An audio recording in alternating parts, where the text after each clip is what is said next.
चलो अब डिस्कस करते हैं सॉल्यूशंस एंड मिक्सचर्स के बारे में। अच्छा, एक बात सोचो, जब भी आप लेमनेड या ओआरएस पीते हो, कभी नोटिस किया है हर एक सिप का टेस्ट, चाहे आप ग्लास के ऊपर से पियो, बीच से या एकदम नीचे से, बिल्कुल सेम टू सेम क्यों होता है? इसके पीछे का जो रीज़न है ना, वो है एक साइंटिफिक कॉन्सेप्ट जिसे हम कहते हैं सॉल्यूशन। अब ये सॉल्यूशन है क्या?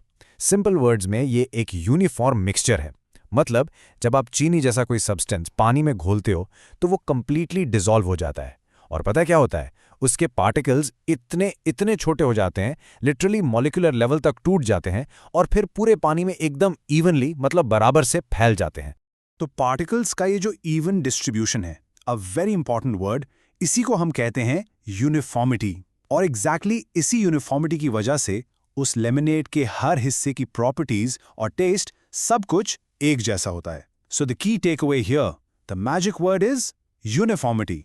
और ऐसा मत सोचना कि सॉल्यूशन सिर्फ किचन में ही मिलते हैं। No way, they are literally everywhere.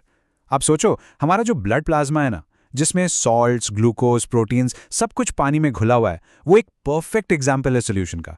और ये इतना इंपॉर्टेंट है, इसी की वजह से सारे ज़रूरी न्यूट्रिएंट्स और ऑक्सीजन हमारी पूरी बॉडी में ट्रैवल कर पाते हैं। Think about it, sea water, वो भी एक नेचुरल सॉल्यूशन है। और get this, even the air we breathe, हवा भी तो नाइट्रोजन, ऑक्सीजन और बाकी गैसेस का एक गैसियस सॉल्यूशन ही है। सी वाटर की बात चली है तो एक सुपर इंटरेस्टिंग फैक्ट बताऊं। अगर आप सिर्फ 1 लीटर समुद्र का पानी लेंगे ना, यू वोंट बिलीव इट, उसमें ऑन एन एवरेज करीब 35 ग्राम्स डिसॉल्व्ड सॉल्ट्स मिलेंगे। Can you imagine? बस इससे ही आप अंदाजा लगा सकते हो कि सॉल्यूशंस नेचर में कितने ज्यादा कॉमन है। सो इट्स एब्सोल्युटली क्लियर कि हमारी लाइफ के जो सबसे ज़रूरी प्रोसेसेस हैं, द लाइफ सस्टेनिंग प्रोसेसेस, वो भी सॉल्यूशंस पर ही डिपेंड करते हैं।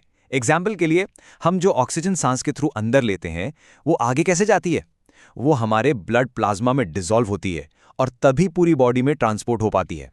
विदाउट सॉल्यूशंस ये प्रोसेस हो ही नहीं सकता। It's that crucial. ओके, सो ये सारी बात तो हो गई सॉल्यूशन की, बट अब थोड़ा सिचुएशन चेंज करते हैं।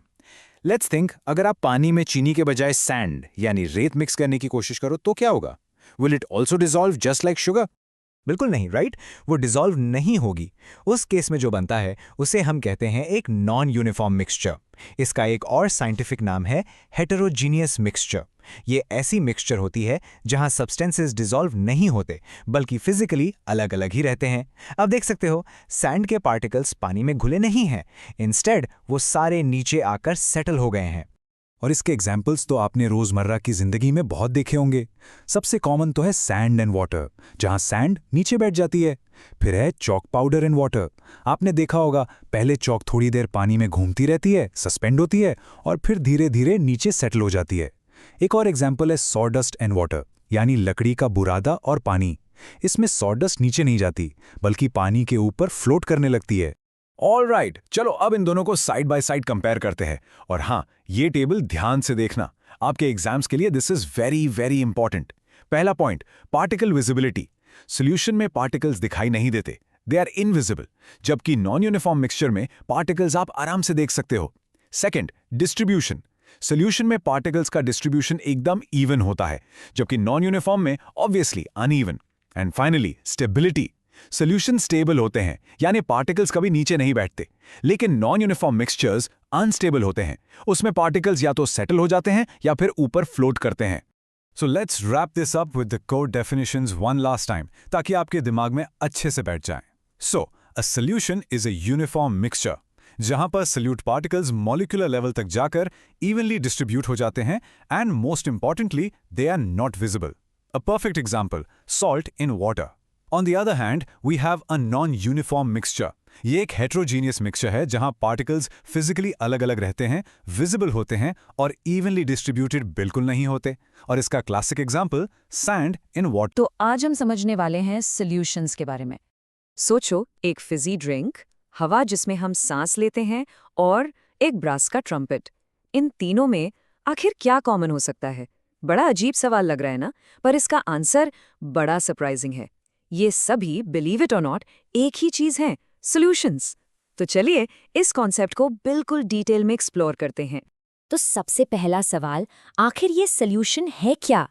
देखो, इसकी डेफिनेशन बहुत सिंपल है। A solution is a homogeneous mixture of two or more substances. अब यहाँ एक important word है homogeneous. इसका मतलब क्या हुआ? इसका मतलब है कि मिक्सचर हर जगह से एक जैसा यानी completely यूनिफॉर्म दिखता है, कोई अलग अलग पार्ट्स नहीं दिखेंगे।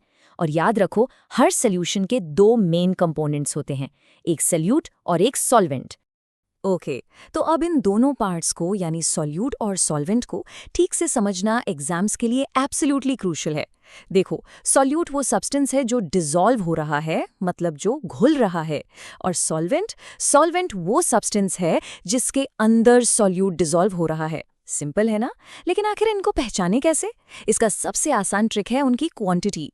ये रूल हमेशा याद रखना, जो चीज़ स्मॉलर क्वांटिटी में प्रेजेंट है वो है सॉल्यूट, और जो भी लार्जर क्वांटिटी में है वो है सॉल्वेंट। बस इतना सा रूल है। चलो, इसको आसान बनाते हैं एक क्लासिक एग्जाम्पल के साथ। इमेजिन करो, आप एक ग्लास पानी में नमक घोल रहे हो। तो यहाँ पर नमक आप थोड़ा सा डालते हो, राइट? तो नमक, क्योंकि वो स्मॉलर क्वांटिटी में है, वो बन गया हमारा सॉल्यूट। और पानी जो इतनी लार्जर क्वांटिटी में है और नमक को अपने अंदर घोल रहा है, वो क्या हुआ? वो हुआ हमारा सॉल्वेंट। आई होप ये अब एकदम क्रिस्टल क्लियर हो गया होगा। लेकिन आमतौर पर स्टूडेंट्स के दिमाग में एक डाउट आता है। वो सोचते हैं कि क्या सॉल्यूशंस का मतलब हमेशा यही होता है कि एक सॉलिड चीज को लिक्विड में डिसॉल्व कर दिया? वेल, इसका जवाब है एब्सोल्युटली नॉट। ये एक बहुत बड़ा मिसकंसेप्शन है। सॉल्यूशंस, आपको जानकर हैरानी होगी, अलग अलग स्टेट्स ऑफ मैटर में भी एग्जिस्ट करते हैं। चलिए देखते हैं कैसे। तो सबसे पहले बात करते हैं लिक्विड इन लिक्विड सॉल्यूशंस की। यहाँ भी गेस व्हाट, हमारा गोल्डन रूल अप्लाई होगा, क्वांटिटी का रूल। एक सिंपल सा एग्जाम्पल लेते हैं। मान लीजिए आपके पास एक 5% अल्कोहल सॉल्यूशन है। इसका सीधा सा मतलब है कि इसमें 5% अल्कोहल है और बाकी 95% पानी है। तो अब आप बताओ, सोल्यूट कौन हुआ? ऑफ कोर्स अल्कोहल, क्योंकि वो स्मॉलर अमाउंट में है।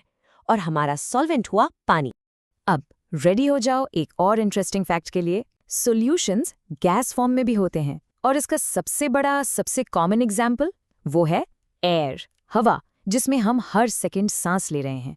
हवा में जो सबसे ज्यादा गैस है वो है नाइट्रोजन, पूरे 78%। इसलिए इस केस में नाइट्रोजन बन जाती है हमारा सॉल्वेंट, और उसमें ऑक्सीजन जो 21% है, और बाकी सारी छोटी छोटी क्वांटिटी वाली गैसेस वो सब एज सॉल्यूट्स डिसॉल्व हुई रहती हैं।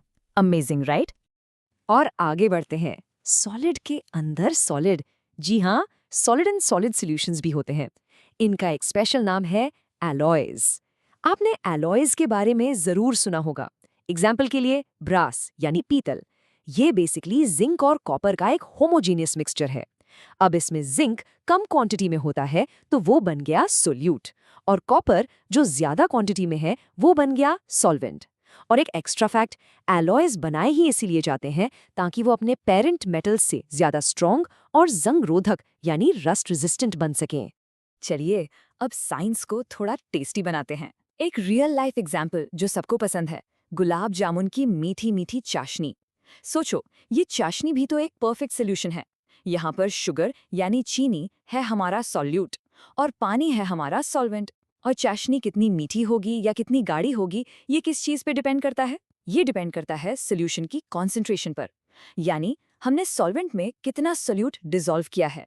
सोल्यूशंस के प्रैक्टिकल यूजेस तो हर जगह हैं, स्पेशली मेडिसिन में। आपने नोटिस किया होगा, जब हम बीमार पड़ते हैं, खासकर बचपन में, तो डॉक्टर हमें टैबलेट की जगह सिरप देते हैं। ऐसा क्यों? क्योंकि बहुत सी मेडिसिन्स को जानबूझकर सोल्यूशन के फॉर्म में बनाया जाता है।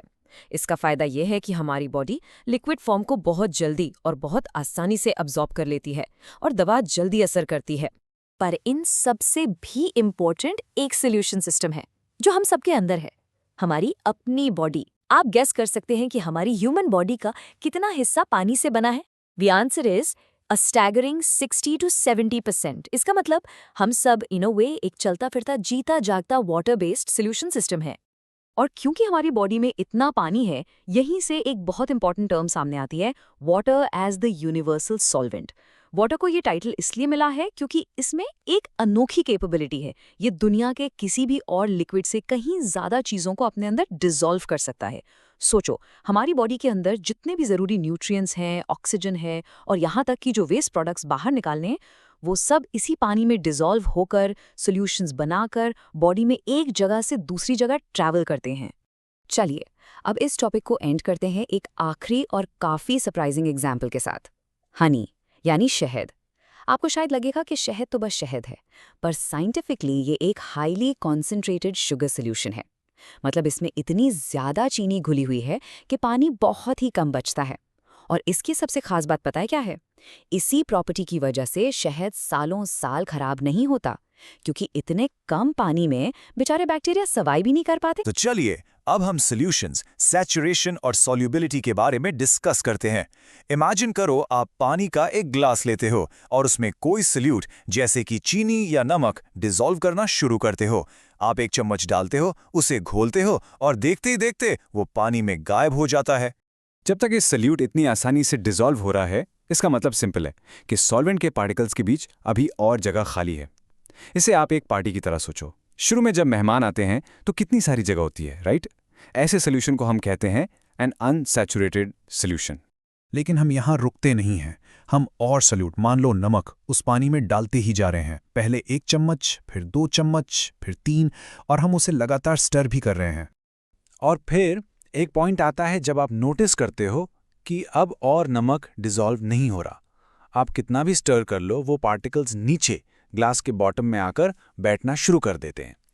मतलब पार्टी का रूम अब बिल्कुल फुल हो चुका है, नो मोर स्पेस। तो एग्जैक्टली इसी पॉइंट को, जब एक सॉल्यूशन में किसी गिवन टेम्परेचर पर और ज़्यादा सल्यूट डिसॉल्व नहीं हो सकता, हम उसे कहते हैं असैचुरेटेड सॉल्यूशन।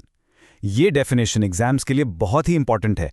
इसे अच्छे से नोट कर लो, क्योंकि इसे बिल्कुल ऐसे ही लिखने पर पूरे मार्क्स मिलते हैं।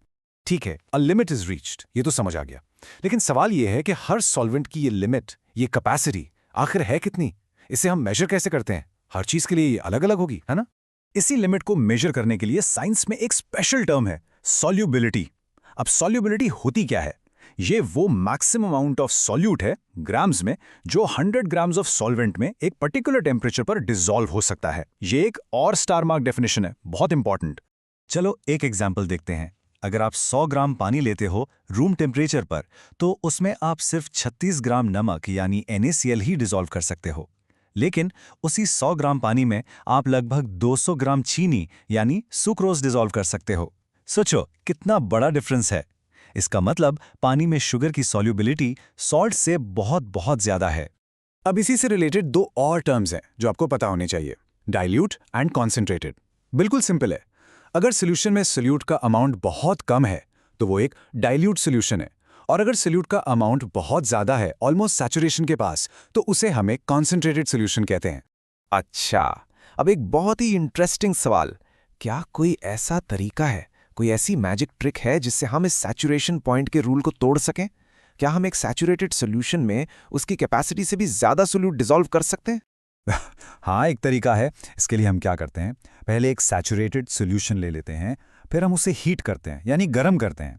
गर्म करने से सॉल्वेंट के पार्टिकल्स को एनर्जी मिलती है, वो दूर दूर हो जाते हैं और उनके बीच और स्पेस बन जाता है।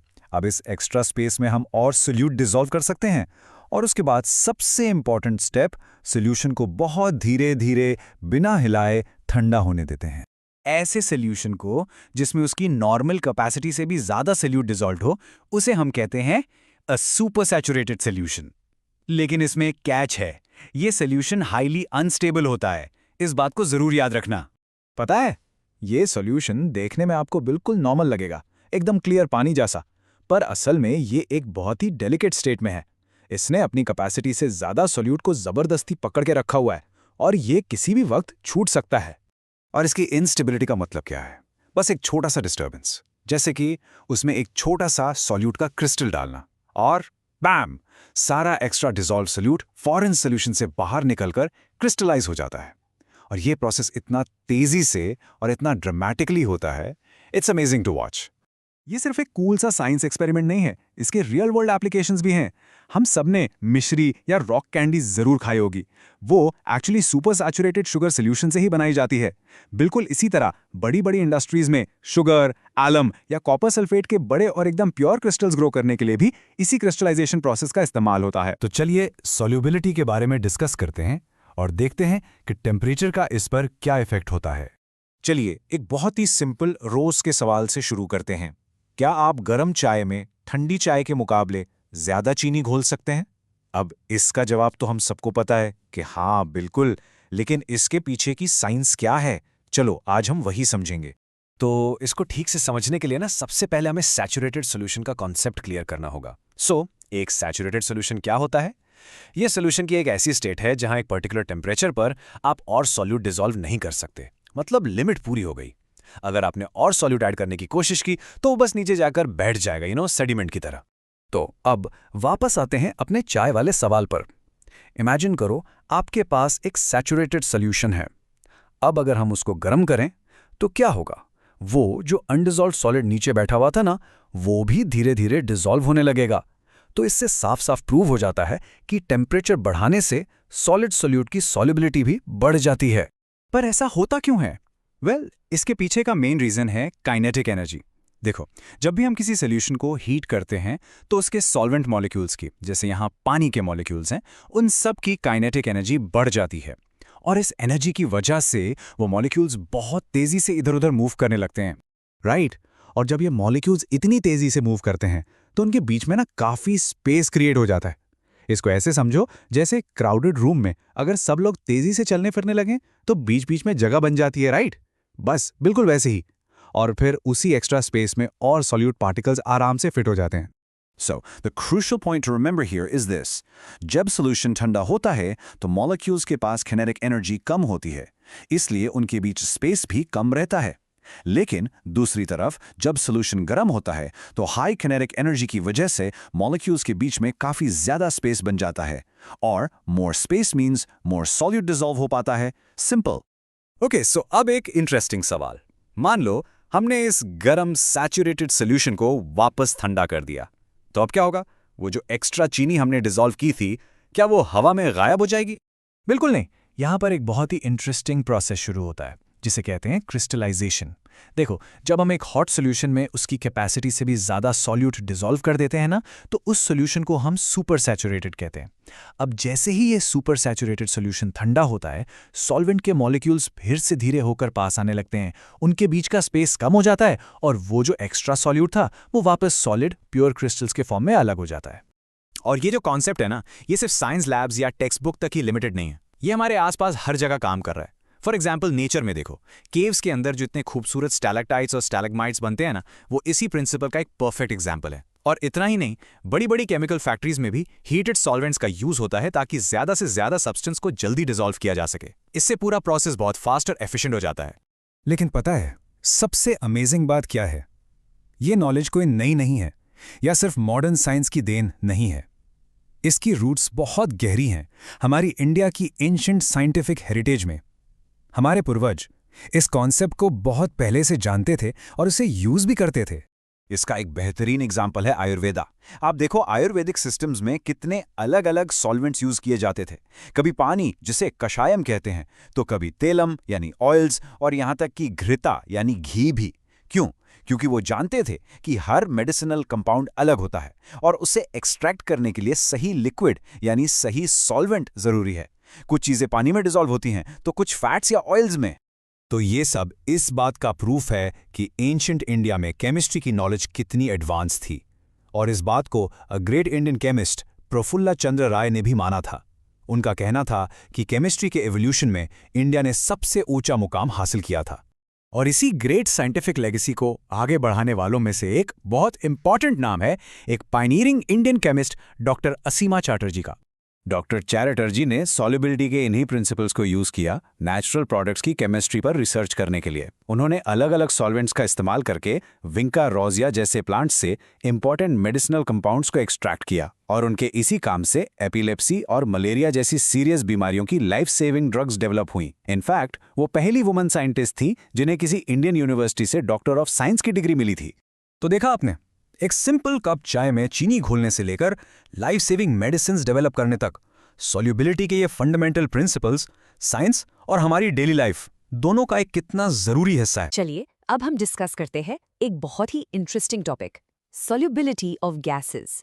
ये आपके चैप्टर 2 का पार्ट है और इसके कॉन्सेप्ट्स इतने कूल हैं कि आपको हर जगह अपनी डेली लाइफ में दिखेंगे। अच्छा, आप सब ने ये तो ज़रूर नोटिस किया होगा, राइट, कि एक ठंडी सोडा की बॉटल काफ़ी देर तक फिज़ी रहती है। लेकिन वही सोडा अगर थोड़ा सा भी गर्म होना तो इसकी सारी फिज़, सारा गैस बहुत जल्दी ख़त्म हो जाता है। पर ऐसा होता क्यों है? चलिए, इस एक्सप्लेनर के एंड तक आपको इसका आंसर एकदम बिल्कुल क्लियर हो जाएगा। सो हमारे उस सोडा वाले क्वेश्चन का आंसर समझने के लिए सबसे पहले हमें सॉल्युबिलिटी ऑफ गैसेस को डिफाइन करना होगा। बहुत सिंपल वर्ड्स में ये किसी भी गैस की एबिलिटी है कि वो एक सॉल्वेंट जैसे कि पानी में घुल जाए यानी डिसॉल्व हो जाए। और हाँ, एग्जाम के लिए ये डेफिनेशन बहुत इंपॉर्टेंट है, तो इसको ज़रूर नोट डाउन कर लीजिए। जैसे हमारे सोडा में कार्बन डाइऑक्साइड डिसॉल्व होती है और पानी में ऑक्सीजन। ओके, तो कोई भी गैस किसी लिक्विड में कितनी डिसॉल्व होगी, ये बेसिकली दो सबसे इंपॉर्टेंट फैक्टर्स पर डिपेंड करता है। पहला फैक्टर है प्रेशर और दूसरा है टेम्परेचर। चलिए एक एक करके इन दोनों को आराम से समझते हैं। तो सबसे पहले चलिए प्रेशर की बात करते हैं। आपने सील्ड सोडा बॉटल देखी है? उसके अंदर कार्बन डाइऑक्साइड गैस को ना बहुत हाई प्रेशर पर लिक्विड में जबरदस्ती फोर्स किया जाता है। रूल बहुत सिंपल सा है, प्रेशर जितना हाई होगा उतनी ही ज्यादा गैस उसमें डिसॉल्व होगी। फिर जैसे आप बॉटल खोलते हैं, वो प्स्ट की आवाज आती है ना, बस प्रेशर रिलीज हो जाता है और CO2 गैस बबल्स बनाकर बाहर निकलने लगती है। इसी को तो हम फिज कहते हैं। तो इसका सीधा सा मतलब क्या हुआ? देखिए, ये स्टेटमेंट बिल्कुल क्लियर कर देता है कि कार्बोनेटेड ड्रिंक्स को जानबूझकर हाई प्रेशर पर ही बॉटल किया जाता है। सवाल है क्यों? ताकि उनमें ज्यादा से ज्यादा कार्बन डाइऑक्साइड घुल सके, डिसॉल्व हो सके। तो बस इतना याद रखिए, हाई प्रेशर मतलब high solubility of gas. Simple. Alright, so pressure तो हमें क्लियर हो गया, लेकिन हमारा ओरिजिनल क्वेश्चन तो वार्म सोडा के बारे में था, याद है ना? तो अब हम आते हैं अपने दूसरे फैक्टर पर, यानी कि टेम्परेचर। और यहाँ पे ना रिलेशनशिप बिल्कुल उल्टा है, ऑपोजिट। लिक्विड का टेम्परेचर जितना बढ़ेगा, गैस की सॉल्युबिलिटी उतनी ही कम होती जाएगी। चलिए अब इसके पीछे की साइंस देखते हैं, बहुत इंटरेस्टिंग है। इमेजिन करिए, ठंडे पानी में गैस मॉलिक्यूल्स एकदम आलसी हो जाते हैं। उनकी काइनेटिक एनर्जी बहुत लो होती है, इसलिए वो धीरे धीरे मूव करते हैं और लिक्विड से बाहर भाग ही नहीं पाते। रिजल्ट, ज्यादा गैस डिसॉल्व रहती है। लेकिन जैसे ही पानी गर्म होता है, इन मॉलिक्यूल्स को जैसे एनर्जी का बूस्ट मिल जाता है, उनकी काइनेटिक एनर्जी बढ़ जाती है। वो तेजी से इधर उधर भागने लगते हैं और लिक्विड से आसानी से एस्केप कर जाते हैं। इसीलिए गर्म पानी में कम गैस डिसॉल्व रहती है। इसको और सिंपल तरीके से ऐसे समझिए, हीट यानी गर्मी गैस मॉलिक्यूल्स को एक तरह से एक्स्ट्रा एनर्जी का टिकट दे देती है लिक्विड से भागने के लिए, एंड दैट्स इट। यही एग्जैक्ट रीजन है कि गर्म सोडा इतनी जल्दी से फ्लैट हो जाता है। सारी की सारी कार्बन डाइऑक्साइड गैस एनर्जी मिलते ही फुर हो जाती है। इसका एक और डेली लाइफ एग्जाम्पल सोचिए। आपने कभी नोटिस किया है कि जब पानी को उबाल कर ठंडा करते हैं तो उसका टेस्ट थोड़ा फ्लैट या अजीब सा लगता है? वेल, वो इसलिए क्योंकि पानी को उसका नॉर्मल टेस्ट देने वाली जो डिसॉल्व्ड गैसेस होती है, जैसे ऑक्सीजन, वो उबालने पर हाई टेम्परेचर की वजह से एस्केप कर जाती हैं। लेकिन ये प्रिंसिपल सिर्फ सोडा या पानी के टेस्ट तक लिमिटेड नहीं है। सच तो ये है कि ये कॉन्सेप्ट हमारे प्लैनेट पर लाइफ के लिए, जीवन के लिए बहुत ही ज़्यादा एब्सोल्युटली क्रूशल है। देखिए, ये स्लाइड एक बहुत ही इंपॉर्टेंट एप्लीकेशन दिखा रही है। जो एक्वाटिक एनिमल्स होते हैं जैसे कि फिश, वो सांस लेने के लिए पानी में घुली हुई यानी डिसॉल्व्ड ऑक्सीजन पर ही तो डिपेंड करते हैं। और जैसा हमने अभी अभी सीखा, गर्म पानी ठंडे पानी के कंपैरिजन में बहुत कम ऑक्सीजन होल्ड कर पाता है और इससे उन एक्वाटिक एनिमल्स के लिए काफ़ी डेंजरस सिचुएशन क्रिएट हो जाती है। Just look at this number, ये काफ़ी शॉकिंग है। ठंडा पानी गर्म पानी से लगभग दुगना यानी almost twice as much dissolved oxygen hold कर सकता है। सोच के देखिए, ये कोई छोटा मोटा डिफरेंस नहीं है। ये तो उन एक्वाटिक एनिमल्स के लिए लाइफ और डेथ का सवाल बन जाता है। और इसी कॉन्सेप्ट से एक बहुत इंपॉर्टेंट एनवायरमेंटल प्रॉब्लम भी जुड़ी है, जिसे हम कहते हैं थर्मल पोल्यूशन। जब बड़ी बड़ी फैक्ट्रीज अपना गर्म पानी सीधे नदियों में रिलीज कर देती है, तो उससे पानी का टेम्परेचर अचानक से बढ़ जाता है। इसका रिजल्ट क्या होता है? वही डिसॉल्व्ड ऑक्सीजन के लेवल्स ड्रास्टिकली गिर जाते हैं, जो वहाँ की एक्वाटिक लाइफ के लिए एक बहुत बड़ा खतरा बन जाता है। एक्चुअली यही रीज़न है कि आप देखेंगे कि ठंडे पहाड़ी झरने यानी कोल्ड माउंटेन स्ट्रीम्स में मछलियाँ रुके हुए गर्म तालाब यानी वार्म पॉन्ड्स के कंपैरिजन में ज़्यादा एक्टिव और हेल्दी होती हैं। सिंपल सी बात है, क्योंकि ठंडे पानी में उन्हें जिंदा रहने के लिए ज़रूरी ऑक्सीजन का एक रिच सप्लाई मिलता है। तो चलिए अब एक काम करते हैं। अब तक हमने जो 2 फैक्टर्स सीखे हैं, प्रेशर और टेम्परेचर, उन दोनों को कंबाइन करते हैं।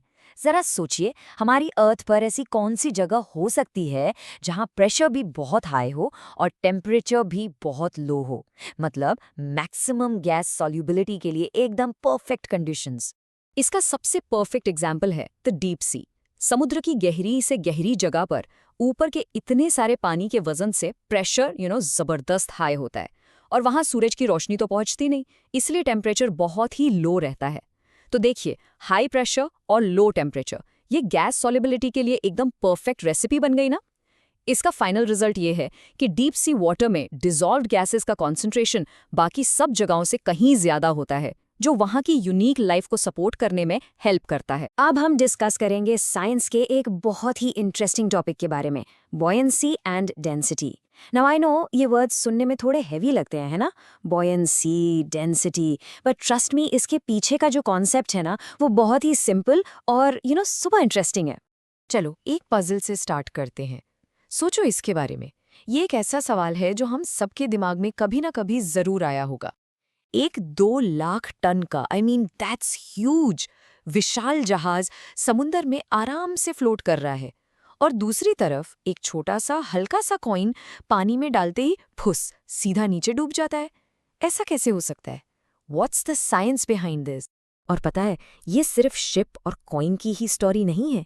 ये चीज तो हम अपनी डेली लाइफ में हर जगह देखते हैं। सोचो, एक इतना बड़ा भारी सा लकड़ी का लॉग आराम से पानी पर तैर रहा है, लेकिन एक छोटा सा पेबल डूब जाता है। एक प्लास्टिक की बॉल है, वो फ्लोट करेगी, बट एक चावल का दाना, वो भी सिंक कर जाता है। It's happening all around us. तो इन सब चीजों के पीछे का सीक्रेट क्या है? इस पूरी मिस्ट्री का जो सोल्यूशन है, वो सिर्फ एक one single property of matter में छिपा हुआ है, and that secret ingredient is density. Yes, चलो अब इसको अच्छे से समझते हैं कि ये आखिर है क्या। तो what exactly is this density?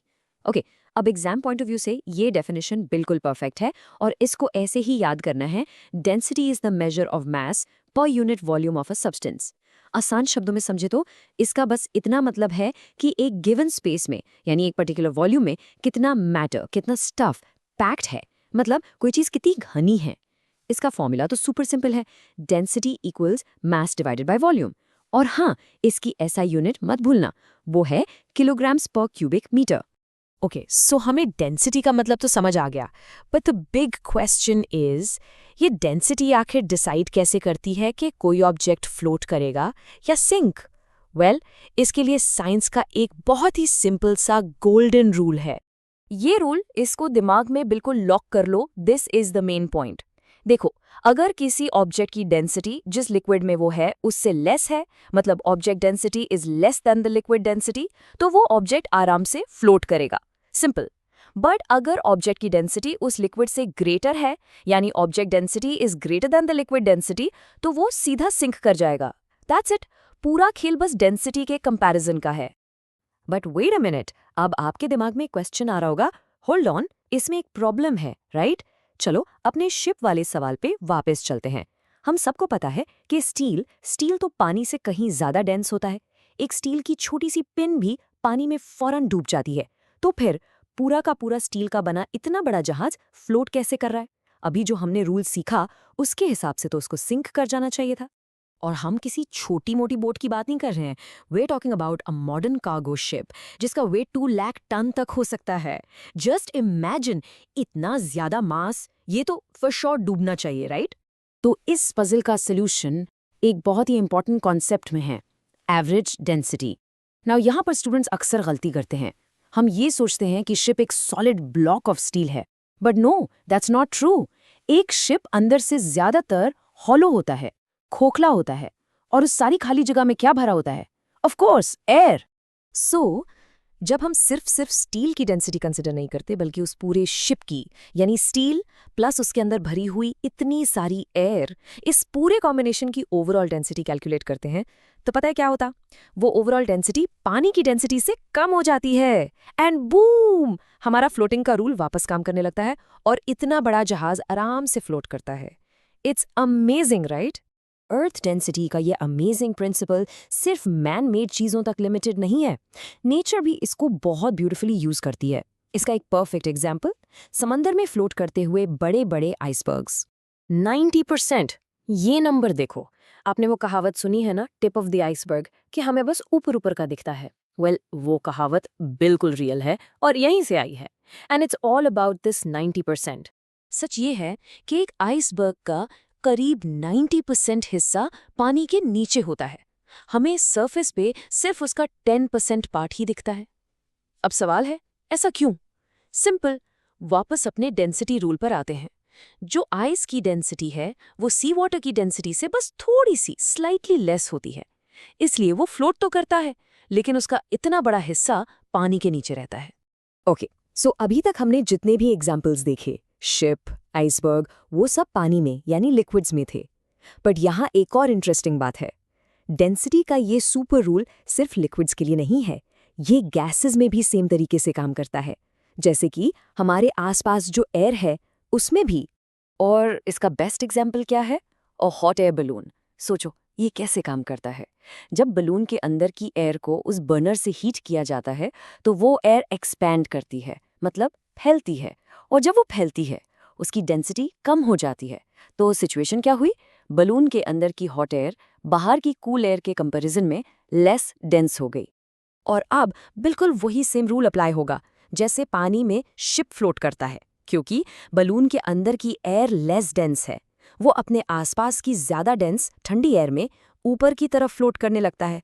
सो देखा आपने, चाहे लिक्विड हो या गैस, पानी हो या हवा, डेंसिटी का ये फंडामेंटल रूल हर जगह हर बार काम करता है। तो चलिए अब हम डेंसिटी के बारे में डिस्कस करते हैं। अच्छा, आपने ये पजल तो जरूर सुना होगा कि 1 किलोग्राम कॉटन और 1 किलोग्राम आयरन में से ज्यादा हैवी कौन है? अब ये है तो एक ट्रिक क्वेश्चन, क्योंकि दोनों का मास बिल्कुल सेम है, 1 किलोग्राम। लेकिन इनमें एक बहुत बड़ा डिफरेंस है।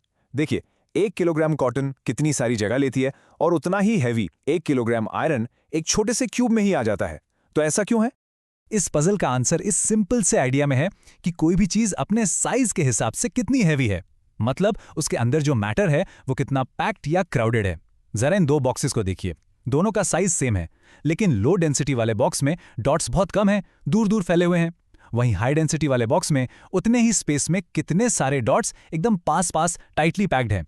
बस यही है डेंसिटी का कोर कॉन्सेप्ट। तो प्रॉपर्टी को हम कहते हैं डेंसिटी। और हाँ, ये डेफिनेशन एग्जाम के लिए बहुत इंपॉर्टेंट है, आपको बिल्कुल ऐसे ही लिखना है। Density is the mass of a substance per unit volume. It is a measure of how tightly matter is packed together. याद रखिएगा, ये कीवर्ड्स मास, यूनिट वॉल्यूम और टाइटली पैक्ड जरूर मेंशन करने हैं, इन पर ही मार्क्स मिलते हैं। ओके, तो अब इसे कैलकुलेट कैसे करते हैं? बहुत ही सिंपल फॉर्मूला है इसका। Density equals mass divided by volume. मतलब आप किसी भी ऑब्जेक्ट का टोटल मास लें और उसको उसकी टोटल वॉल्यूम से, यानी वो कितनी जगह ले रहा है, उससे डिवाइड कर दे। जो आंसर आएगा वही उसकी डेंसिटी होगी। अब जैसा कि हम जानते हैं, फिजिक्स में यूनिट्स का ध्यान रखना कितना जरूरी है, खास करके जब हम न्यूमेरिकल सॉल्व कर रहे होते हैं। तो डेंसिटी की जो एसआई यूनिट है वो है किलोग्राम पर क्यूबिक मीटर, यानी केजी पर मीटर क्यूब। लेकिन हमारी कैलकुलेशंस में ज्यादातर कॉमन यूनिट्स यूज होती हैं, जैसे ग्राम पर क्यूबिक सेंटीमीटर, जी पर सेंटीमीटर क्यूब, या फिर ग्राम पर मिलीलीटर, जी पर ml। और हाँ, ये याद रखिएगा कि 1 सेंटीमीटर क्यूब और 1 ml एक ही बात है। डेंसिटी के बारे में एक सबसे इंपॉर्टेंट बात यह है कि it is a characteristic property. अब इसका मतलब क्या हुआ? इसका मतलब यह है कि हर प्योर सब्सटेंस की डेंसिटी उसकी अपनी एक यूनिक पहचान है, बिल्कुल हमारे फिंगरप्रिंट्स की तरह। और ये प्रॉपर्टी इस बात पर बिल्कुल भी डिपेंड नहीं करती कि ऑब्जेक्ट का शेप कैसा है या साइज कितना बड़ा या छोटा है। चलो इसको एक सिंपल सा एग्जाम्पल से समझते हैं।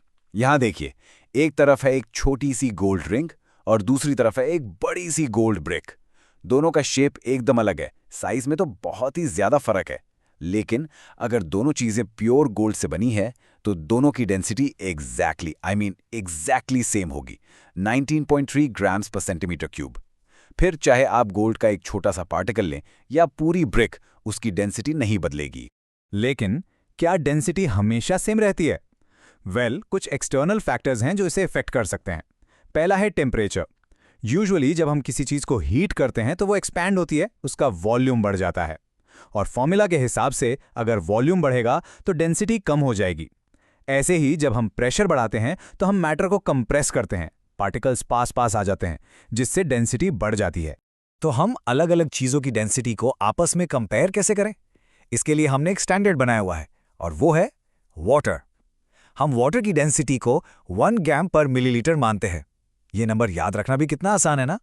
तो अब हम किसी भी और चीज़ की डेंसिटी को वाटर से कंपेयर कर सकते हैं। चलिए एक एग्जाम्पल देखते हैं। ये है एल्यूमिनियम। इसकी डेंसिटी है 2.7 ग्राम्स पर सेंटीमीटर क्यूब।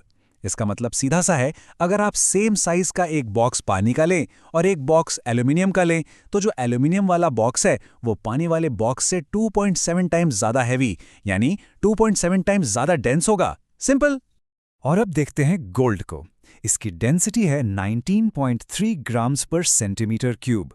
जरा सोचिए, ये पानी से 19.3 टाइम्स ज्यादा डेंस है और एल्यूमिनियम से भी कितना ज्यादा डेंस है। अब आपको अच्छे से समझ आ गया होगा कि गोल्ड की एक छोटी सी चीज भी उठाने में इतनी हैवी क्यों फील होती है। तो नॉलेज का रियल लाइफ में क्या यूज है? देखिए, ज्वेलर्स इस कॉन्सेप्ट को हर रोज यूज करते हैं। जब भी उन्हें किसी गोल्ड आइटम की प्योरिटी चेक करनी होती है, वो उसकी डेंसिटी निकालते हैं। अगर उसकी डेंसिटी 19.3 ग्राम्स पर सेंटीमीटर क्यूब के बराबर आती है तो मतलब गोल्ड प्योर है। लेकिन अगर डेंसिटी कम आती है तो इसका मतलब उसमें कोई सस्ता मेटल मिलाया गया है। देखा, साइंस कितनी प्रैक्टिकल है। और चलते चलते एक लास्ट सुपर इंटरेस्टिंग फैक्ट। हमारा प्लैनेट अर्थ, उसकी एवरेज डेंसिटी पता है कितनी है? ये है 5.5 ग्राम्स पर सेंटीमीटर क्यूब। ये पूरे प्लैनेट का एवरेज है, जिसमें ऊपर की हल्की क्रस्ट से लेकर अंदर का सुपर डेंस कोर सब कुछ इंक्लूडेड है। इसका मतलब है कि हमारा प्लैनेट ऑन एवरेज पानी से 5.5 गुना ज्यादा डेंस है। अमेजिंग है ना? चलिए अब हम डिस्कस करते हैं precision techniques for density measurement के बारे में। हम सब जानते हैं कि डेंसिटी का फॉर्मूला है मास डिवाइडेड बाय वॉल्यूम, राइट? अब सोचो, अगर हमें डेंसिटी की एकदम परफेक्ट एक्यूरेट वैल्यू चाहिए तो इसका मतलब साफ है, हमें मास और वॉल्यूम दोनों को ही बहुत ज्यादा हाई प्रिसिजन से मेजर करना पड़ेगा। ओके, तो फॉर्मूला में 2 चीजें हैं, मास और volume. Let's start with the first one, mass. इसका मतलब साफ है कि हमारा पहला काम, आवर फर्स्ट स्टेप है मास को बिल्कुल सही तरीके से करेक्टली मेजर करना।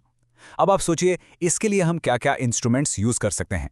पुराने जमाने की लैब्स में, या शायद आपने मूवीज में देखा हो, एक बीम बैलेंस होता था। पता है ना, वो तराजू जैसा। उसमें हम एक तरफ अननोन मास रखते थे और दूसरी तरफ नोन मासेस, और उन्हें कंपेयर करते थे। लेकिन टेक्नोलॉजी तो आगे बढ़ गई है। आजकल की मॉडर्न साइंस लैब्स में हम यूज करते हैं डिजिटल विंग स्केल। ये एकदम मॉडर्न इलेक्ट्रॉनिक इंस्ट्रूमेंट है जो हमें डायरेक्ट, बिल्कुल सीधा और फॉर श्योर एक बहुत ही प्रिसाइज मास मेजरमेंट देता है। और पता है इन मॉडर्न डिजिटल स्केल्स की प्रिसिजन कितनी अमेजिंग होती है? You will be surprised. ये 0.01 ग्राम्स, सोचो कितना छोटा है, या उससे भी बेटर एक्यूरेसी तक मास को परफेक्टली मेजर कर सकते हैं। और जब हम सीरियस साइंटिफिक एक्सपेरिमेंट्स कर रहे होते हैं ना, तो इस तरह की हाई प्रिसिजन एब्सोल्युटली क्रूशियल होती है। तो देखो, मास को एक्यूरेटली मेजर करना तो अब काफी इजी हो गया है, thanks to these digital scales, right? So mass check. लेकिन अब आती है असली चैलेंज की बारी। हमारा जो नेक्स्ट स्टेप है ना, वो थोड़ा सा ट्रिकी हो सकता है, और वो है वॉल्यूम को एकदम प्रिसाइजली मेजर करना। ओके, सो लिक्विड्स का वॉल्यूम मेजर करने के लिए लैब में हम सबसे कॉमनली एक इंस्ट्रूमेंट यूज करते हैं जिसे कहते हैं मेजरिंग सिलेंडर। आप सबने देखा होगा, लेकिन यहां एक कैच है। इस सिलेंडर से वॉल्यूम को करेक्टली रीड करना एक बहुत ही क्रिटिकल स्किल है, और सच बताऊं, यहीं पर स्टूडेंट्स सबसे ज्यादा गलती करते हैं। अच्छा, आपने कभी नोटिस किया है, जब आप इस सिलेंडर में कोई लिक्विड जैसे पानी डालते हैं तो उसकी सरफेस बिल्कुल फ्लैट नहीं होती, वो हल्की सी कर्व्ड होती है, राइट? कभी सोचा है ये कर्व क्यों बनता है? वेल, इसी कर्व को साइंस में हम एक स्पेशल नाम से जानते हैं, उसे कहते हैं meniscus. So what is this meniscus? चलिए देखते हैं। सो इन सिंपल वर्ड्स, मेनिस्कस क्या है? ये बस वो कर्व्ड अपर सरफेस है जो एक लिक्विड ट्यूब या सिलेंडर के अंदर फॉर्म करता है, और इसका रीजन है सरफेस टेंशन। अब इंटरेस्टिंग बात यह है कि ये कर्व 2 अलग अलग तरह का हो सकता है, या तो वो नीचे की तरफ झुका होगा या फिर ऊपर की तरफ। ज्यादातर लिक्विड्स जो हम डेली लाइफ में देखते हैं, जैसे कि पानी, वो नीचे की तरफ कर्व बनाते हैं। इस शेप को हम कहते हैं कॉनकेव मेनिस्कस। अब इस डायग्राम को बहुत ध्यान से देखो। जब भी आपको कॉनकेव मेनिस्कस दिखे, रूल एकदम सिंपल है। आपको रीडिंग हमेशा उस कर्व के सबसे नीचे वाले पॉइंट से, यानी उसके बॉटम से लेनी है, हमेशा। लेकिन इसके ऑपोजिट कुछ लिक्विड्स, इसका बेस्ट एग्जांपल है मर्करी, उनमें सरफेस ऊपर की तरफ उठा हुआ होता है, एक पल्स जैसा। इस शेप को हम कहते हैं कॉन्वेक्स मेनिस्कस। और इस केस में रूल बिल्कुल उल्टा है। यहां आपको रीडिंग हमेशा उस कर्व के सबसे ऊपर वाले पॉइंट से, उसके टॉप से लेनी है।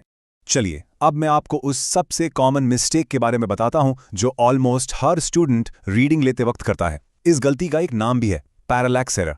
ये एरर बेसिकली तब होता है जब आपकी आंख, योर आई और लिक्विड का सरफेस एक लेवल पर नहीं होते, और इस छोटी सी गलती से आपकी पूरी रीडिंग गलत हो सकती है। अब इस डायग्राम को ध्यान से देखो। यहां पर गलती क्या हो रही है, कैन यू सी? अगर आप मेजरिंग सिलेंडर में ऊपर से नीचे की तरफ झांक कर देखेंगे तो लिक्विड का लेवल आपको उसके एक्चुअल लेवल से नीचे यानी लोअर नजर आएगा। And this is completely incorrect. ऐसी रीडिंग नहीं लेनी है। और बिल्कुल इसका उल्टा भी ट्रू है। अगर आप नीचे से ऊपर की तरफ देखने की कोशिश करेंगे तो क्या होगा? रीडिंग आपको एक्चुअल लेवल से ऊपर यानी हायर दिखेगी। यह भी एक बिल्कुल इनकरेक्ट तरीका है।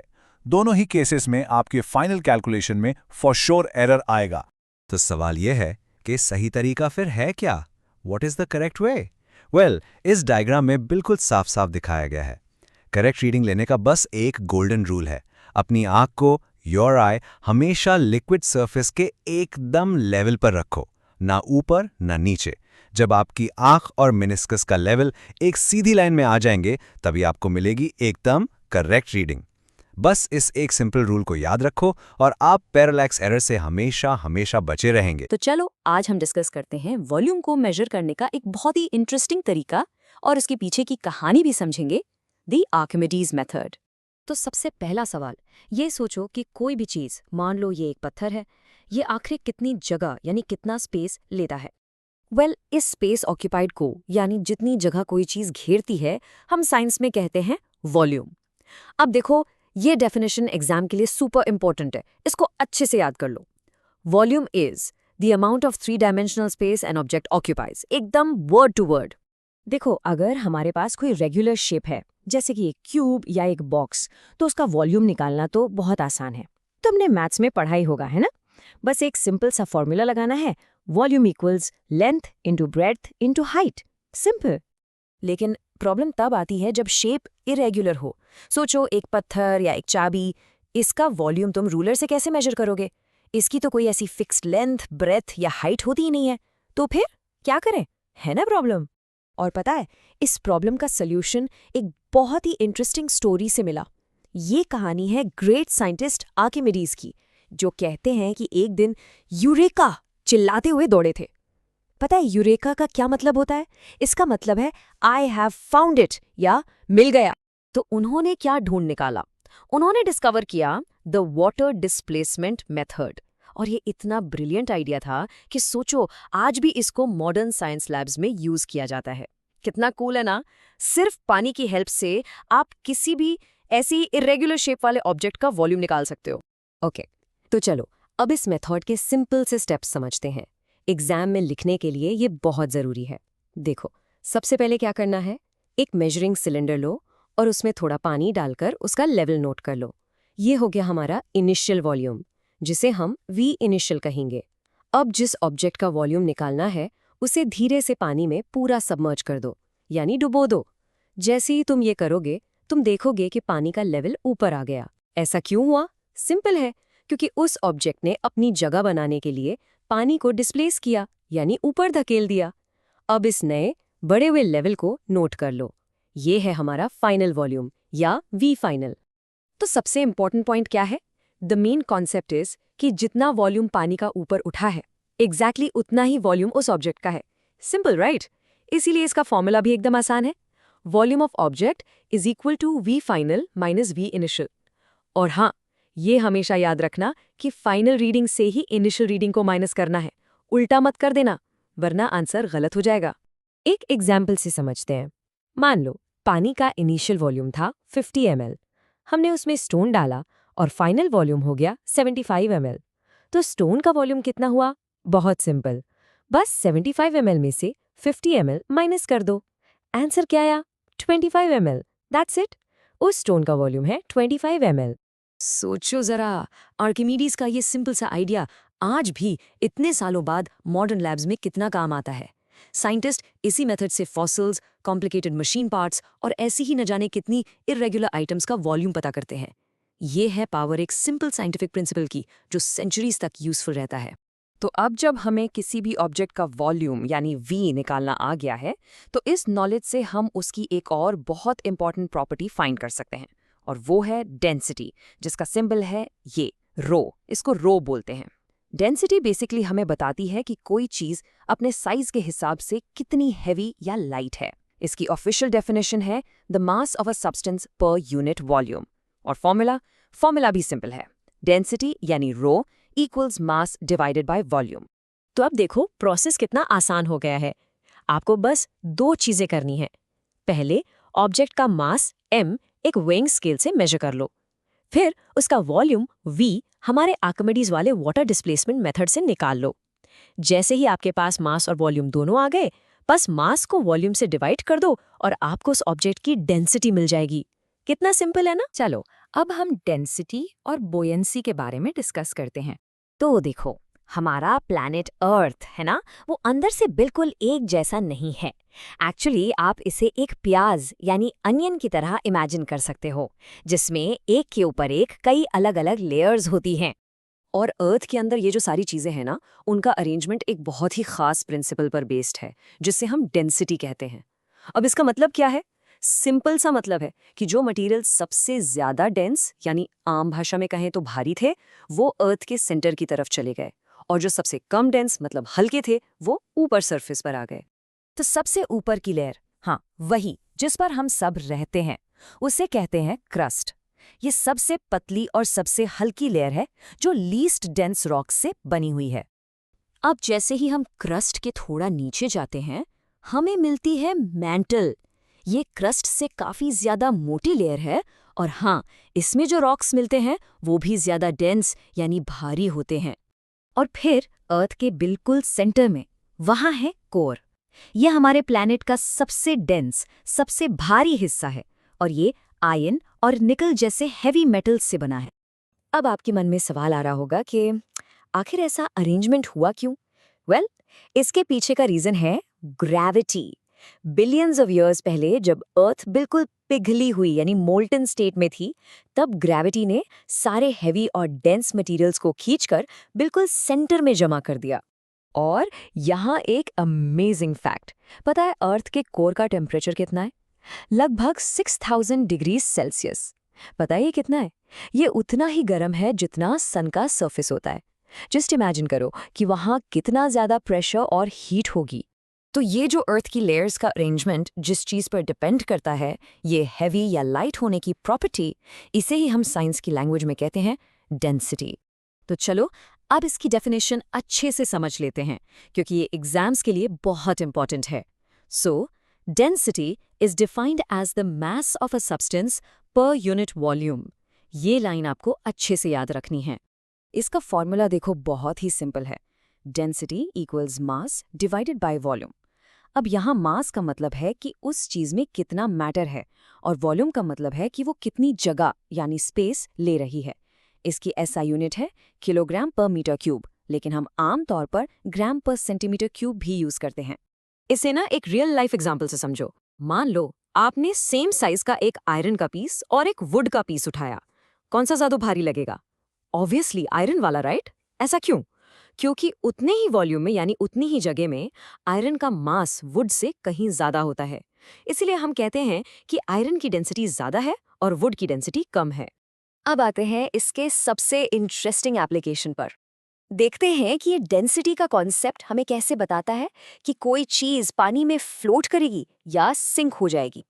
आपने देखा होगा जब हम एक पत्थर या कॉइन पानी में डालते हैं तो वो सीधा नीचे डूब जाता है।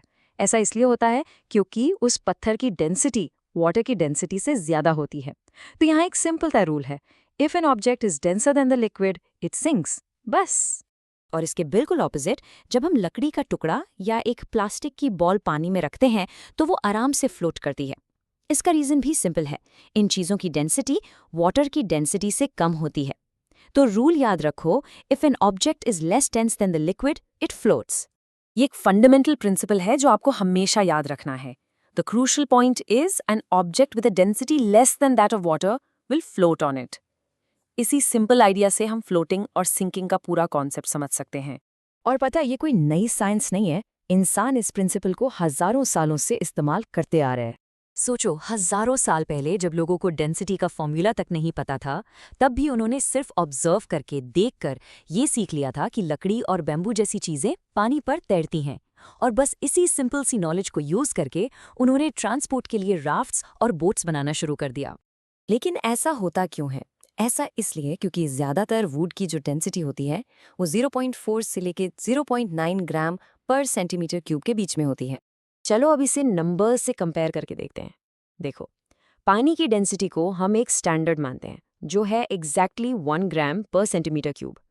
वहीं वुड की एवरेज डेंसिटी लगभग 0.7 ग्राम्स पर सेंटीमीटर क्यूब होती है। तो साफ साफ दिख रहा है कि वुड की डेंसिटी पानी से कम है। और बस यही है reason, because the density of wood is less than the density of water, it floats effortlessly. हर एक वुडन बोट के पीछे यही सिंपल सी साइंस काम करती है। कितना अमेजिंग है ना? और एंशिएंट सिविलाइजेशंस ने इस सिंपल प्रिंसिपल को यूज करके सिर्फ छोटी मोटी राफ्ट्स ही नहीं, बल्कि ट्रेड के लिए बड़े बड़े शिप्स और यहाँ तक कि आर्मीज को रिवर क्रॉस करवाने के लिए फ्लोटिंग ब्रिजेस जैसी कमाल की चीजें भी बनाई। तो देखा आपने, अर्थ के कोर से लेकर एक छोटी सी बोट तक, सबके पीछे डेंसिटी का यही फंडामेंटल लॉजिक काम करता है। तो चलिए आज डिस्कस करते हैं पानी का एक बहुत ही अजीब, एक बहुत ही इंटरेस्टिंग बिहेवियर, जिसे कहते हैं एनॉमलस एक्सपेंशन ऑफ वाटर। देखिए, कुदरत का ना एक बड़ा सिंपल सा जनरल सा रूल है। जब भी हम किसी चीज को गर्म करते हैं, चाहे वो सॉलिड हो, लिक्विड हो या फिर गैस, तो वो फैलती है, एक्सपैंड करती है। आप ऐसे इमेजिन कर सकते हैं कि जैसे ही उसकी छोटे छोटे पार्टिकल्स को हीट एनर्जी मिलती है, वो एकदम एक्साइट हो जाते हैं और एक दूसरे से दूर भागने लगते हैं, और इसी वजह से उस चीज का ओवरऑल साइज यानी कि वॉल्यूम बढ़ जाता है। इसका एक बिल्कुल परफेक्ट एग्जाम्पल है हॉट एयर बलून। जब बलून के अंदर की हवा को गर्म किया जाता है तो वो एक्सपैंड करती है, मतलब उसके पार्टिकल्स दूर दूर हो जाते हैं। अब आप खुद सोचिए, उतनी ही स्पेस में अब कम पार्टिकल्स हैं तो वो हवा हल्की हो गई ना। इसी को हम साइंटिफिकली कहते हैं कि उसकी डेंसिटी कम हो गई। और हम सब जानते हैं हल्की चीज हमेशा ऊपर उठती है, बस इसीलिए हॉट एयर बलून आसमान में फ्लाई करता है। यहां पर ये जो टर्म है डेंसिटी, इसको ठीक से समझना बहुत बहुत जरूरी है। डेंसिटी का सिंपल सा मतलब है मास पर यूनिट वॉल्यूम, यानी एक फिक्स जगह में एक यूनिट वॉल्यूम में कितना स्टफ या कितना मास भरा हुआ है। इसका फॉर्मूला है density equals mass divided by volume. तो अगर सेम वॉल्यूम में ज्यादा मास फिट हो जाए तो हम कहते हैं कि वो चीज ज्यादा डेंस है। ये डेफिनेशन और फॉर्मूला एग्जाम के लिए एब्सोल्युटली क्रूशियल है, इसको ध्यान में रखिएगा। तो अब इसका बिल्कुल ऑपोजिट सोचते हैं। अगर गर्म करने से चीजें एक्सपैंड होती हैं तो ठंडा करने पर क्या होना चाहिए? बिल्कुल सही, चीजों को कॉन्ट्रैक्ट होना चाहिए, यानी सिकुड़ना चाहिए। जब हम लिक्विड्स को ठंडा करते हैं, उनके पार्टिकल्स एक दूसरे के पास पास आ जाते हैं, जिससे वॉल्यूम कम हो जाता है और इसीलिए उनकी डेंसिटी बढ़ जाती है। सिंपल लॉजिक है। लेकिन पानी के केस में आकर ये सारे रूल्स, सारा लॉजिक फेल हो जाता है। सोचो, अगर ठंडा करने से चीजें डेंस यानी भारी होती हैं, तो आइस तो पानी का सबसे ठंडा, सबसे सॉलिड फॉर्म है। उसे तो लॉजिकली पानी में डूब जाना चाहिए था, पर हम सब ने देखा है कि आइस तो पानी पर फ्लोट करती है। ऐसा क्यों? यही है पानी का सबसे बड़ा राज, इसकी सबसे बड़ी मिस्ट्री। और यहीं से पानी का अजीब यानी एनॉमलस बिहेवियर शुरू होता है। देखिए, पानी बाकी लिक्विड्स की तरह रूल फॉलो तो करता है, पर सिर्फ एक सर्टेन पॉइंट तक। जब हम पानी को ठंडा करते हैं, मान लो 20 डिग्री सेल्सियस से, तो वो भी सिकुड़ता है, उसका वॉल्यूम कम होता है और डेंसिटी बढ़ती जाती है, बिल्कुल नॉर्मल। लेकिन ये सब कुछ एक मैजिक टेम्परेचर पर आकर अचानक रुक जाता है, और वो मैजिक नंबर है 4 डिग्री सेल्सियस। जी हाँ, 4 डिग्री सेल्सियस। ये वो अनोखा टेम्परेचर है जहां पानी की डेंसिटी सबसे ज्यादा यानी मैक्सिमम होती है। इस टेम्परेचर पे पानी सबसे ज्यादा भारी, सबसे ज्यादा कॉम्पैक्ट स्टेट में होता है। ये पॉइंट इस पूरे कॉन्सेप्ट को समझने के लिए सबसे इंपॉर्टेंट है। चलिए, पानी के ठंडे होने के इस पूरे सफर को स्टेप बाय स्टेप देखते हैं। जब पानी 20 डिग्री से ठंडा होना शुरू होता है, वो कॉन्ट्रैक्ट होता है, डेंसिटी बढ़ती है, सब ठीक चलता है। 10 डिग्री पर और डेंस हो जाता है। जब वो 4 डिग्री सेल्सियस पर पहुंचता है, उसकी डेंसिटी अपने पीक पर होती है, मैक्सिमम। लेकिन जैसे ही टेम्परेचर 4 डिग्री से नीचे गिरता है, 3 डिग्री, 2 डिग्री, सब कुछ उलट जाता है।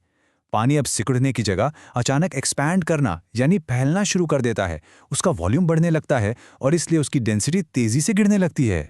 तो आखिर ऐसा होता क्यों है? इसके पीछे का रीजन है पानी के मॉलिक्यूल्स का एक बहुत ही स्पेशल अरेंजमेंट। जैसे ही पानी 4 डिग्री सेल्सियस से नीचे जाता है, उसके मॉलिक्यूल्स आपस में जुड़कर एक खूबसूरत ओपन हेक्सागोनल स्ट्रक्चर बना लेते हैं। जैसा आप यहां देख सकते हैं, ये एक पिंजरे जैसा केज लाइक क्रिस्टल स्ट्रक्चर है। इस स्ट्रक्चर में मॉलिक्यूल्स के बीच काफी खाली जगह बन जाती है और इसी एक्स्ट्रा स्पेस की वजह से आइस का वॉल्यूम लिक्विड पानी से ज्यादा हो जाता है। तो अब हमें हमारे उस शुरू वाले सवाल का जवाब मिल गया, क्योंकि जमते वक्त यानी फ्रीजिंग के टाइम पानी एक्सपैंड करता है, इसका वॉल्यूम बढ़ जाता है। और जैसा हमने फॉर्मूला में देखा था, जब वॉल्यूम बढ़ता है तो डेंसिटी कम हो जाती है। बिल्कुल सिंपल। और इसीलिए आइस लिक्विड वाटर से हल्की यानी लेस डेंस होती है और उस पर आराम से फ्लोट करती है।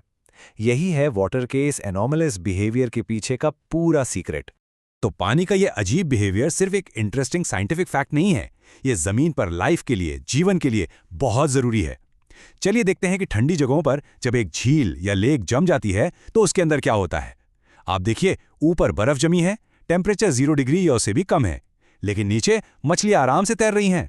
ऐसा इसलिए हो पाता है क्योंकि लेक के बिल्कुल बॉटम में पानी अभी भी 4 डिग्री सेल्सियस पर लिक्विड फॉर्म में है। पर ये पूरा सिस्टम काम कैसे करता है?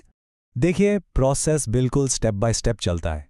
सबसे पहले लेक की जो सबसे ऊपर की सरफेस है वो ठंडी हवा से कूल होती है। ठंडी होकर वो डेंस हो जाती है और भारी होने के कारण नीचे डूब जाती है। फिर उसकी जगह नीचे का हल्का गर्म पानी ऊपर आ जाता है। ये ऊपर नीचे का सर्कुलेशन तब तक चलता रहता है जब तक पूरी लेक का टेम्परेचर 4 डिग्री सेंटीग्रेड ना हो जाए। अब जब पूरी लेक 4 डिग्री सेंटीग्रेड पर है, तब सरफेस का पानी और ठंडा होता है। पर अब क्या होगा? 4 डिग्री सेंटीग्रेड से नीचे जाते ही वो डेंस होने की जगह लेस डेंस हो जाता है, हल्का हो जाता है। इसलिए वो अब नीचे नहीं डूबता, वो ऊपर ही रह जाता है। और यही टॉप लेयर आखिर में 0 डिग्री सेंटीग्रेड पर फ्रीज होकर आइस बना लेती है। और ये जो आइस की लेयर ऊपर बन गई है ना, ये एक कमाल का काम करती है। ये एक आइस ब्लैंकेट की तरह काम करती है। जैसे कंबल हमें ठंड से बचाता है, ठीक वैसे ही ये आइस की लेयर नीचे के पानी को बाहर की बर्फीली फ्रीजिंग हवा से प्रोटेक्ट करती है। ये एक परफेक्ट इंसुलेटर है जो लेक के अंदर की थोड़ी गर्मी को बाहर नहीं जाने देती। और इसी आइस ब्लैंकेट की वजह से नीचे लेक का पानी लिक्विड रहता है, वो भी अपने सबसे डेंस और सेफ टेम्परेचर यानी 4 डिग्री सेल्सियस पर। इसीलिए मछलियां और पानी के बाकी सारे जीव जंतु बाहर कितनी भी सर्दी क्यों ना हो, पूरी विंटर सीजन आराम से जिंदा रह पाते हैं। जरा सोचिए, अगर पानी का ये यूनिक अनोमलस बिहेवियर ना होता तो हर सर्दी में लेक नीचे से ऊपर तक पूरी जम जाती और सारी एक्वेटिक लाइफ खत्म हो जाती। सच में ये नेचर का एक चमत्कार है, अ ट्रू मिरेकल।